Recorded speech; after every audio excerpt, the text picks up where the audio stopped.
Dear Prime Minister, in recent weeks it cannot have escaped your attention that something is shifting in the public mood of the UK, not previously seen in living memory. This has its roots in the ongoing vicious, calculated, highly orchestrated military-style operation being played out in the courts, both here and on the mainland and in Northern Ireland, to pursue veterans for alleged actions or operations. This is all being funded by UK taxpayers' money, which we find abhorrent. In our opinion, these are politically motivated exercises designed to demonise and vilify the reputation of the UK Armed Forces, to alter an established narrative about Northern Ireland and Operation Banner. If justice is at the heart of it, little attention has been paid to the many troops killed during Operation Banner and other theatres of operations. The Armed Forces, as you know, have been deployed frequently in recent years on behalf of the United Kingdom to protect its interests overseas and at home, to maintain peace by conducting operations in a variety of contexts, including Iraq, Afghanistan, Falkland Islands and Northern Ireland. We, the veterans community, did our job and did it well on behalf of our country with pride and professionalism, but overall we did it for the next man or woman beside us in the field. This is the reason we are here today, for our comrades who we will not allow to be treated in such a disgraceful manner, and to say to our government, you must intervene, and soon. We are confident that public opinion is absolutely opposed to any attempt to rewrite the history books of Operation Banner, Op Telic and Op Herrick, by some politically motivated lawyers with nothing other than narrow self-interest for their chosen causes. If we are to accept that these cases are in the interests of maintaining the rule of law, then why have we allowed so much public money to be spent on the likes of the Bloody Sunday and Al Sweeney inquiries, and decades later funding IHAT to pursue veterans who are pensioners and others long since left the services, also being hunted like dogs by money-hungry agents employed to do so without considering others? Why is it that if the rule of law must be upheld, have we not had any more vigorous efforts to bring Martin McGuinness and Gerry Adams to trial for their leadership and direction of an organisation so openly in support of the murder of British soldiers, police officers and innocent civilians? Why have we not had the same level of money that was spent on the Bloody Sunday inquiry allocated to an inquiry into Bloody Friday, Narrowwater, Le Mans, Deal Barracks, Poppy Day bombing Enniskillen, the murder of 6 redcaps in Iraq and countless others deserving of a mention? We know you will say that previous governments presided over these issues and that there were uncomfortable decisions that had to be made in the interests of the peace process in relation to NI cases.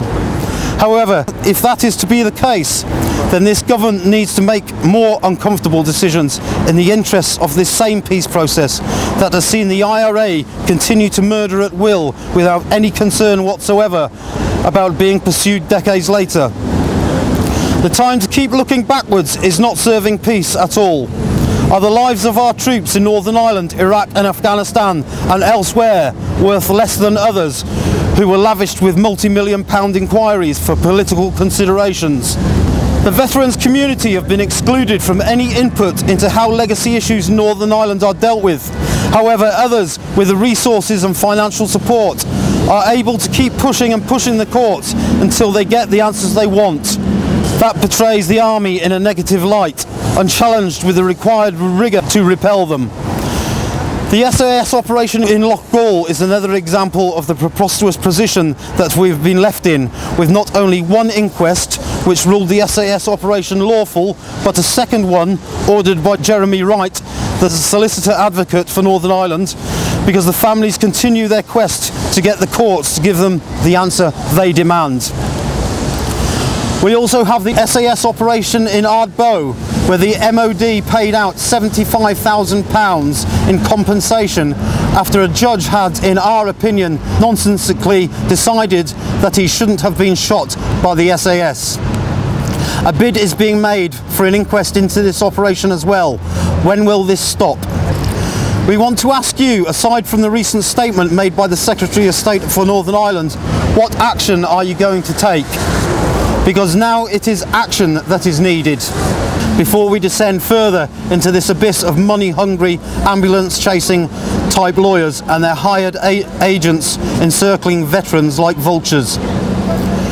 Their intent seems to pore over every line detail of our service during lawful activities, to scan the finite details of our operations, to produce their own twisted legal interpretations, to rush for reasons to get the police to raid veterans' homes who are now pensioners, to arrest them or interrogate them for historic alleged offences. One high-profile example of this is Lance Corporal J, one of the so-called Bloody Sunday paratroopers, an action we utterly deplore given the unbalanced approach the PSNI takes pursuing senior Republicans in Northern Ireland. We are also aware of others being doorstepped by IHAT and others for alleged actions in Iraq and Afghanistan by people with the temerity to question our brave warriors long since departed. Service to tend to their wounds, both physical and psychological. We, the veterans of UK Veterans One Voice, wish to express our absolute outrage at these ongoing witch hunts and to offer solidarity with our esteemed comrades who thought their days of being a target for the enemy had long passed by. Our Gurkhas should always be cherished and valued in equal measure by the UK government, and we feel it is now time to sweep away any remaining differences between how a Gurkha is treated and a UK veteran is. They have stood with us in our marches so far, and for that we are grateful.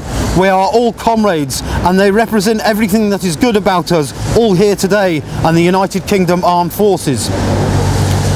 We would also like to know if the proposed historical investigations unit currently under consideration in Northern Ireland will operate similar to IHAT, but instead will have full police powers of arrest to raid veterans' homes decades after service has ended.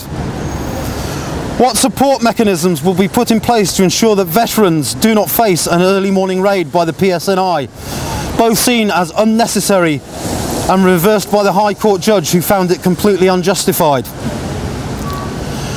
We would contend that there is a strong public interest in the UK government appointing someone now to get a grip of the preposterous legal situation that veterans find themselves facing before it spirals out of control. Public money and resources could and be better spent on our NHS, looking after our elderly and ensuring the veterans community do not have to rely on charities for their needs as they grow older. There are many pressures on the public purse, and we appreciate that, but the ambulance chasers do not. The peace process in Northern Ireland was hard fought for and won by the sacrifices of our comrades. We created the political battle space for old adversaries to deal with their issues peacefully, but we find ourselves in a situation where some are continuing their own version of Operation Banner via the courts.